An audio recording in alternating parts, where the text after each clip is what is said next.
Assalamualaikum warahmatullahi wabarakatuh. Terima kasih buat teman-teman yang udah nonton videoku kali ini. Dan selamat datang juga kalau ada yang baru aja mampir ke channelku ya.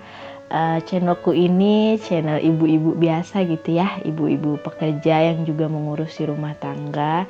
Yang kadang share kegiatan sehari-hari, juga share budgeting, dan kadang-kadang juga aku bakal share kayak tutorial buat stiker untuk budgeting dan hal-hal lainnya gitu ya. Pokoknya seadanya aja. Makasih udah mampir, semoga kalian dalam keadaan sehat ya semuanya dan juga penuh rasa syukur. Kali ini aku mau evaluasi budgeting bulan lalu, bulan Oktober ya. Sebenarnya waktu video ini dibuat juga masih bulan Oktober, tapi karena Pak suami itu gajiannya tanggal 24 Oktober, akhir bulan gitu ya. Jadi waktu aku buat video ini udah tanggal 26 Oktober, berarti udah lewat gitu ya periode tahun lalu, periode bulan lalu gitu maksudnya ya. Mohon maaf nih kalau dubbingnya atau voice overnya agak kurang pas gitu kedengarannya karena aku agak sedikit batuk gitu ya. Nah ini aku udah mulai nge-review tadi buat belanja bulanan yang grocery shopping itu nggak ada sisanya. Dan untuk belanja mingguan itu ada sisa beberapa gitu ya, 53.000. Sebenarnya aku sama budgeting bulan Oktober ini underestimate banget ya.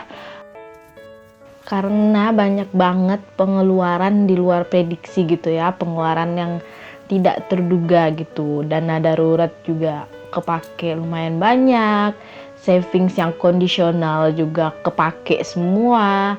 Bahkan ada beberapa slot gitu ya yang bersisa aku ambil karena ada kebutuhan.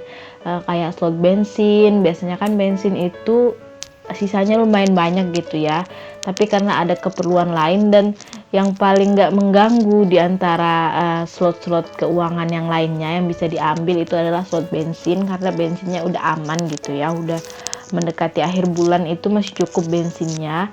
Jadi yang aku pakai itu slot dari bensin gitu. Kebutuhannya macam-macam banget bulan ini, ada banyak banget yang nikahan, terus ada acara-acara keluarga yang ya kalau acara keluarga kan kita kayak mau nyumbang gitu ya, mau ngebantu.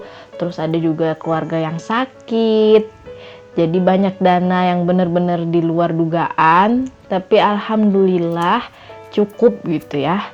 Yang penting itu cukup, karena tujuan dari budgeting itu kan cukup gitu. Ada lebihnya alhamdulillah, tapi kalau nggak ada juga ya udah gitu ya.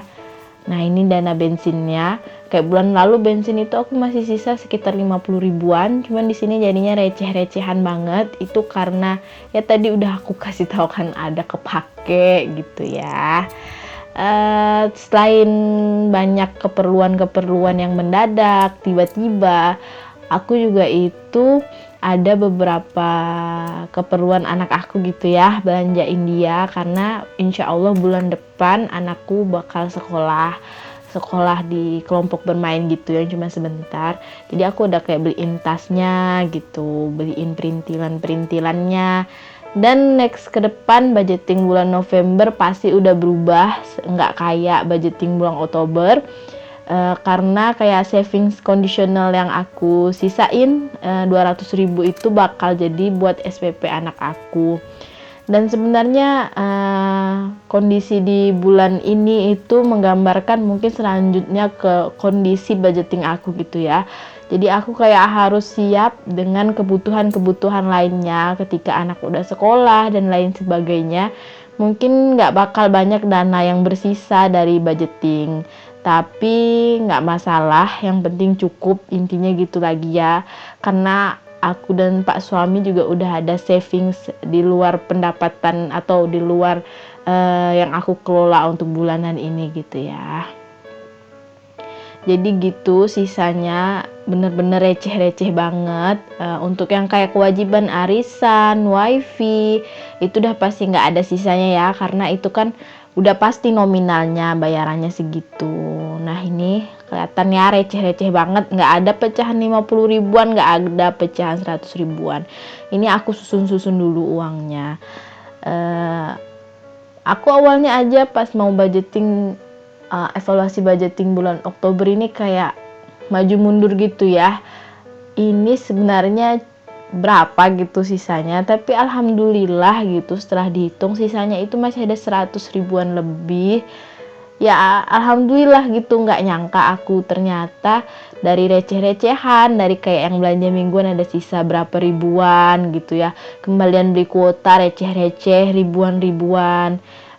Dari setiap receh-receh setiap slot itu ketika dikumpulkan lumayan, jadinya 100 ribu sekian gitu, dan bisa dimasukin ke slot-slot tabungan untuk keperluan selanjutnya gitu ya. Nih sisanya 115 ribu, nggak apa-apa sisanya 115 ribu. Buat teman-teman lain juga yang mungkin baru belajar budgeting kayak aku, atau budgetingnya juga udah lama, misalnya sisa dananya cuma puluhan ribu, cuma seratusan ribu, nggak masalah, karena kita budgeting ini bukan berlomba-lomba gitu ya, siapa yang paling banyak tabungannya, siapa yang paling banyak sisa budgetnya. Banyak atau sedikit sisa budget kita setiap bulan itu bukan menandakan berarti kita yang bikin budgetingnya itu hebat atau gimana, tapi itu kembali lagi ke kebutuhan masing-masing keluarga, kebutuhan masing-masing orang kan berbeda ya. Kadang bulan ini kita sedikit kebutuhannya, bulan depan mungkin banyak, jadi nggak masalah. Andai kata pun nggak bersisa gitu, nggak masalah. Yang penting cukup, dan bulan selanjutnya mungkin kita bisa perbaiki di sisi-sisi mana gitu yang kemungkinan terjadi dana-dana yang kurang gitu ya. Oke, ini aku mulai. Biasa yang paling penting tabungan gas dulu. Jadi bulan lalu itu gas aku udah habis, jadi tabungan yang dari evaluasi September itu udah aku pakai yang 60 ribunya, dan ini aku mulai lagi, nggak sebanyak yang lalu karena dana hasil evaluasinya itu nggak sebanyak yang bulan lalu juga ya, jadi pembaginya sedikit-sedikit aja.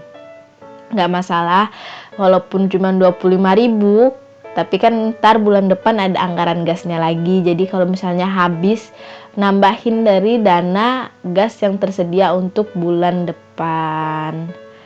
Oke, tabungan gas udah, selanjutnya nanti kita ke tabungan yang lain lagi. Aku nggak punya begitu banyak item gitu ya yang untuk sinking funds-nya, dan yang aku pakai ini bener-bener seadanya aja, hanya pakai dompet gitu, pakai ini kayak map kecil gitu ya, ini harganya 2000-an aja, murah banget. Aku belinya di toko-toko biasa gitu ya, toko ATK biasa. Buat motor juga yang bulan lalu itu udah kepake buat ganti oli, jadi nggak masalah juga ya menurut aku, kayak sinking funds yang kayak untuk keperluan skincare, motor, gas. Jadi itu memperingan di bulan selanjutnya. Kalau ada pengeluaran terkait itu, kita bisa ngambil dari tabungan yang sisa bulan lalu. Kalau yang nggak boleh diambil, kalau menurut aku gitu ya, yang kayak misalnya tabungan logam mulia, atau misalnya kita bikin tabungan pendidikan atau challenge apa gitu ya, nggak boleh ditarik-tarik. Tapi kalau yang memang kayak sinking funds yang diperuntukkan untuk kebutuhannya kayak motor, skincare, gas ya, berarti itu boleh ditarik sesuai keperluannya. Kayak skincare juga bulan lalu ada aku tarik 27 ribu, aku ambil gitu ya, aku tarik lagi bahasanya, karena nambahin gitu beli serum. Nah ini bulan ini juga kemungkinan mau aku pakai uang dari skincare-nya ini buat beli sunscreen ya, sunscreen aku itu mau habis. Adanya hal kayak gini, adanya sinking funds ini lebih menghemat sebenarnya dari kebutuhan bulanan gitu, dari yang nggak terduga kayak tiba-tiba kalau habis skincare-nya, biar nggak terlalu boros gitu ya, nggak terlalu boncos habis uangnya buat beli skincare. Karena kan lumayan kalau skincare-nya pas habis di saat bersamaan gitu kan, misalnya serumnya habis, bedaknya habis, essence-nya habis, tonernya habis, itu kan lumayan banget. Tapi kalau kita ada tabungan gini, walaupun dikit-dikit gitu, lumayan untuk mengurangi pengeluaran di 1 bulan gitu.